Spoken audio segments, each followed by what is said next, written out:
আসসালামু আলাইকুম। সোমবার 15 সেপ্টেম্বর 2025 দেশ এবং বিদেশের খবর নিয়ে চলে আসলাম আপনাদের মাঝে। আজকের পত্রিকার শিরোনাম: ভূমিকম্পে কাঁপলো বাংলাদেশ, 5 দেশ। রাজধানী সহ দেশের বিভিন্ন স্থানে ভূমিকম্প অনুভূত হয়েছে গতকাল বিকেল 5টা 11 মিনিটের দিকে।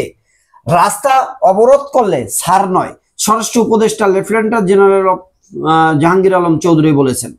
5 দাবিতে কর্মসূচি মামুনুল হকের।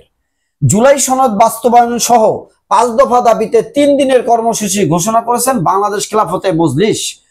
বিডিআর ওয়ান স্টপ সার্ভিস আরো 5 সেবা।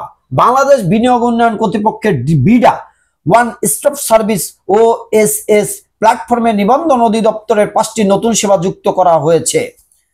অর্থ উপদেষ্টা বললেন, উপদেষ্টা হওয়ার আগে আমিও বাধ্য হয়ে ঘুষ দিয়েছি। অর্থ উপদেষ্টা ডক্টর সালাউদ্দিন আহমেদ বলেছেন, সেবা খাতে বেশি দুর্নীতি বিদ্যমান। উপদেষ্টা হওয়ার আগে আমি নিজেও বাধ্য হয়ে ঘুষ দিয়েছি। কাজটি যাতে সময় মতো হয় এজন্যই বাড়তি টাকা দিতে হয়েছে এবং বলতে হয়েছে এটা চা নাস্তা খাওয়ার জন্য। মানুষ এগুলো থেকে নিস্তার চায়। জুলাই সনদ নিয়ে নতুন বিতর্ক। বাস্তবায়নে এবার শপথ বাক্য পাঠের প্রস্তাব জামায়াতের। বিএনপি সংসদের উপর ন্যস্ত করার পক্ষে, গণপরিষদ অটল, এনসিপি উৎসব মুখর পরিবেশে ফেব্রুয়ারির নির্বাচন পর্যন্ত যেতে চাই প্রধান উপদেষ্টা। নির্বাচনী সংলাপ অক্টোবর জুড়ে। ত্রয়োদশ জাতীয় সংসদ নির্বাচন সামনে রেখে চলতি সেপ্টেম্বর মাসের শেষ সপ্তাহে রাজনৈতিক দল সহ অংশীদারজনদের সঙ্গে নির্বাচনী সংলাপ শুরু করতে যাচ্ছে নির্বাচন কমিশন, ইসি। গণতন্ত্র পুনঃপ্রতিষ্ঠায় কাজ করতে হবে ঐক্যবদ্ধভাবে, তারেক রহমান।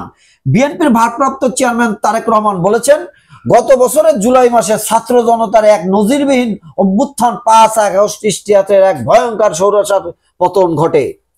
সেনাপ্রধানের সঙ্গে মালয়েশিয়া হাইকমিশনার ও মালদ্বীপের চিফ অব ডিফেন্সের সাক্ষাৎ। বাংলাদেশ সেনাবাহিনী প্রধান জেনারেল ওয়াকুজ্জামানের সঙ্গে সাক্ষাৎ করেছেন মালয়েশিয়ার হাইকমিশনার মোহাম্মদ সুহাদা ওসমান ও বাংলাদেশ সফররত মালদ্বীপ ন্যাশনাল ডিফেন্স ফোর্সের MNDF প্রধান মেজর জেনারেল ইব্রাহিম হিলমি। দুর্নীতির সাধনের সিন্দিলাপ।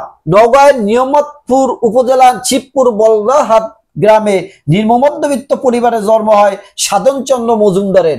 এমন পরিবারের সন্তান সাধনচন্দ্র মজুমদার মন্ত্রী হওয়াটাই ছিল এক অবিশ্বাস্য ব্যাপার। ঢাকায় মার্কিন বাণিজ্য প্রতিনিধি দল। বাণিজ্য ঘাটতি কমলে শুল্ক আরো কমাবে যুক্তরাষ্ট্র। নিবন্ধন পেতে শেষ মুহূর্তে দলগুলোর দৌড়ঝাঁপ। ভোট চ্যালেঞ্জ 2 বিশ্ববিদ্যালয়ে। ডাকসু নির্বাচনে ভোটার 27,634 জন। রাকসুর ভোট গণনা হবে OMR মেশিনে। নাশকতা মামলায় ফখরুল, গয়েশ্বর ও আব্বাস সহ 70 জনকে অব্যাহতি। উপদেষ্টা মাহফুজের উপর হামলার চেষ্টায় সরকারের নিন্দা।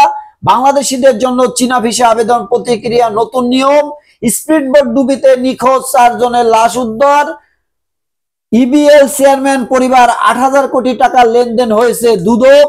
সরকারি গাড়িতে মেয়াদ উত্তীর্ণ ঔষধ ধরলেন উপদেষ্টা। যুক্তরাষ্ট্রের পেটেন্ট বেল বাংলাদেশ কোভিড টিকা বঙ্গবাক্স। ভিপিজিএস সহ 5 জন হবেন সিনেট সদস্য। 13 রিক্রুটিং এজেন্সির 31 জনের বিরুদ্ধে দুদকের মামলা। খুনাখুবির খবর। ধর্ষণে বাধা, স্বামীকে হত্যা স্ত্রীর সামনে। কক্সবাজার শহরে স্ত্রীর সামনে খুন হয়েছে রঞ্জন চাকমা। বিয়ের চাপ দেওয়ায় প্রেমিকাকে খুন। রাজধানীর কদমতলী থানায় হাজী লাল মিয়া সদর রোড থেকে বস্তাবন্দি অবস্থায় রোকসানা বেগম নামে এক নারীর লাশ উদ্ধারের ঘটনা ঘটেছে। রাজধানীতে ভাইকে গুলি, বোনকে ছুরিয়াঘাত। রাজধানীর পল্লবীর কালশিতে দুর্বৃত্তের গুলিতে সুমন মিজি এবং 32 ছুরিয়াঘাত। তার বড় বোন লাভলি বেগম 45 আহত হয়েছে। প্রিয় দেশবাসী, এই ছিল পত্রিকার শিরোনাম। প্রতিদিন সংবাদ শুনতে চ্যানেলটি সাবস্ক্রাইব করতে পারেন।